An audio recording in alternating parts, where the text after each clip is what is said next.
नमस्कार, मी विलास टेकळे, मापरी तालुका मोहोळ, जिल्हा सोलापूर येथून माननीय कांतीलाल नाना नलगे यांच्या या ऊस शेतीच्या प्लॉटमध्ये 8 फुटे ऊसाचं कशा प्रकारे नियोजन केले आणि त्याची सध्या ऊस तोड चालू करून त्यांच्या स्वतःच्या गुऱ्हाळामध्ये ऊसाचे सेंद्रिय गुळाचे उत्पादन कशा रीतीने घेत आहेत हे पाहण्यासाठी व त्यांचा माहिती घेण्यासाठी आज येथे आलेला आहे. हा ऊस अशा प्रकारे ऊस आहे. ऊस पाहू शकता आपण.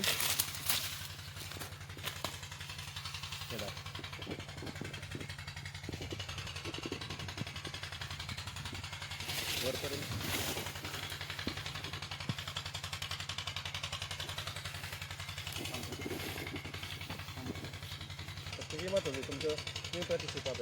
नमस्कार. आपलं नाव, त्या ऊसाबद्दल आणि आपल्या शेतीबद्दल थोडक्यात माहिती द्यावी. माझं नाव कांतीलाल नलगे, नागरगाव, तालुका शिरूर, जिल्हा पुणे. वास्तविक सर्वांना माहिती आहे माझी शेती पद्धती. शाश्वत सेंद्रिय शेतीची जी त्रिसूत्री पद्धत चालली हे पाहण्यासाठी तुम्ही आलात त्याबद्दल मी तुमचं अभिनंदन करतो. या आहे पाहू. हां घेतो.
हे नलगे नानाच्या ऊसाचे गुऱ्हाळासाठी गुळ उत्पादनासाठी ऊस तोड चालू आहे.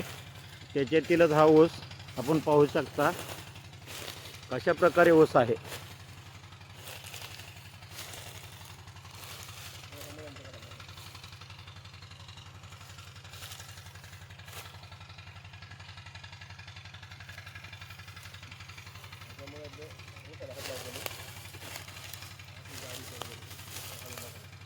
ऊस काढा त्यातला आहे.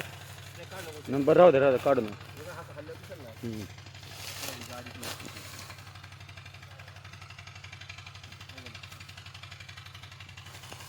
ऊस आहे का बांबूची शेती आहे?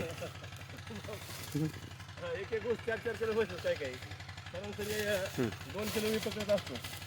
आणि हा ऊस जे दाखवते हे एक ऊस 4-4 किलो भरतो.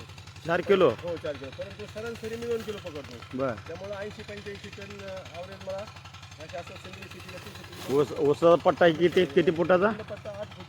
8 फूट. 5 पडल्यामुळं हां हां हां हां. नंतर 8 फुटावर इकडे नंतर इथं एक सरी सोडून एक सरी सोडून 4 फुटाची सरी घातली, त्यातली एक सरी सोडून एकाडे केलेली एकाडे 8 फुटी पट्ट्यामध्ये. हां. आणि हे जवळजवळ 30 वर्षापासून जवळ चाललेला खेळ आहे. हा बापरे. काय एकच वर्षाचा असं काही नाही. आता नंतर आपण गाळप कशी करायची गाळप बघू. चला. या ऊसाबरोबर हे नलगे नानांची सेंद्रिय परसबागेत मिरची, लसूण, भेंडी, चुका, पालक, कोथिंबीर, वांगी, विविध प्रकारची कुटुंबाला लागणारी भाजीपाला ही पिके घेत आहेत. हे नलगे नानांच्या गुऱ्हाळातून हा जो पाईप आलेला आहे, या पाईपातून अशीच मळी बाहेर येत आहे. त्या इथं मळी बाहेर येत आहे. याच्यातून त्यांनी हे खत निर्मिती करत आहेत. सेंद्रिय खत, शेणखत आणि मळीपासून सेंद्रिय खत तयार करत आहेत आणि ते स्वतःच्या शेतीसाठी वापरत नाही. जर का कोणाला हवे असेल तर ते कोणीही घेऊन जाऊ शकतात. मगाच्या शेतातील पाहिलेल्या शेतातील हा ऊस हा बैलगाडी ट्रॅक्टरने गुराळापाशी आणून इथून गाळून इथून गाळापून इथून रस निघून त्या टाकीत एसएसच्या टाकीत एसीची टाकी आहे इथं. या टाकीमध्ये येत आहे.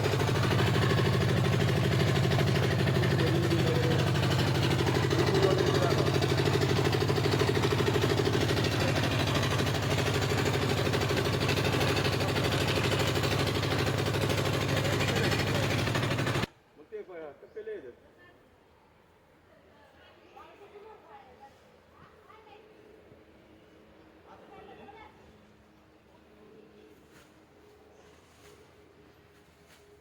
बरं का तिथं उभं राहून डायरेक्ट हा पाईप असा पुढे जाऊन दाखवतो येतो.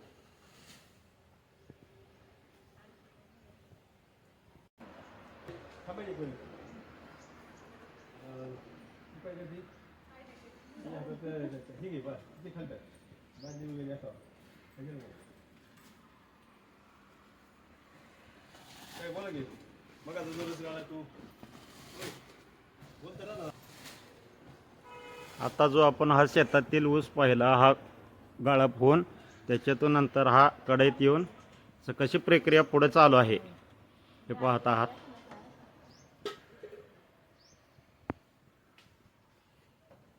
थांब की जरा इथे. आणि थांब इकडून जरा आपली घरगुतीच आहे का काय आपली ही आण पाणी तिकडे काहीतरी असे बादली जवळ काहीतरी असं काही तिकडे बघून जायला पाहिजे.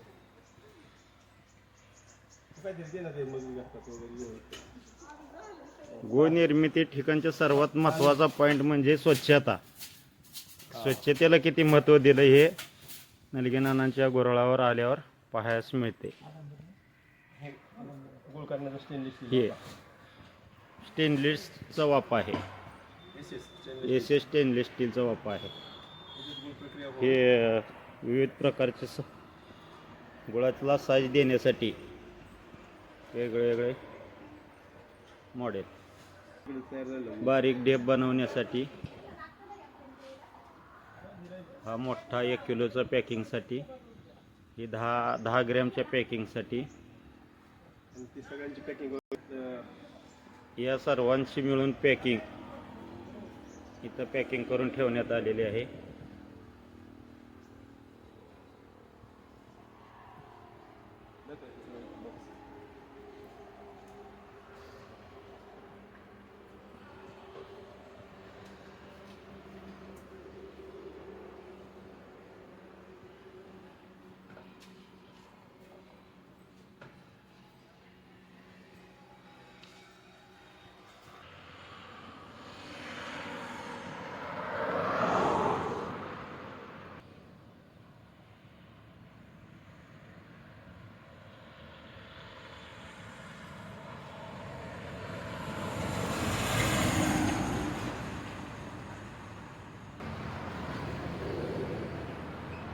हा नलगे नानांचा विक्रीसाठीचा घरासमोरच असलेला स्टॉल. आता जो आपण ऊसाचा प्लॉट व गुळ निर्मिती पाहिली, तो बनवलेला गुळ कशा प्रकारे साठवणूक केली जाते व किती योग्य व उत्तमरित्या त्याची साठवणूक वर्षभर करून विक्री व्यवस्था करण्याची एक सातत्य ठेवलेलं आहे. साठवणूक किती उत्तमरित्या आहे.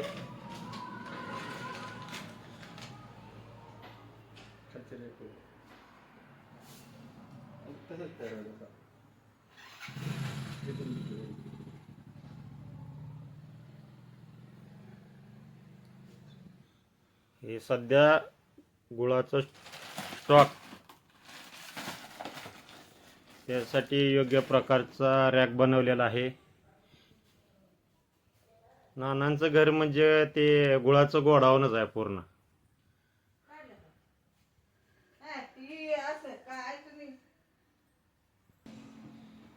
या सर्व प्रक्रियेमध्ये ऊस उत्पादन व गुळ निर्मिती व साठवण ह्यात मोलाचा वाटा असाल तर नानांच्या धर्मपत्नी आमच्या आदरणीय नाणे यांचा मोठा शहाचा वाटा आहे.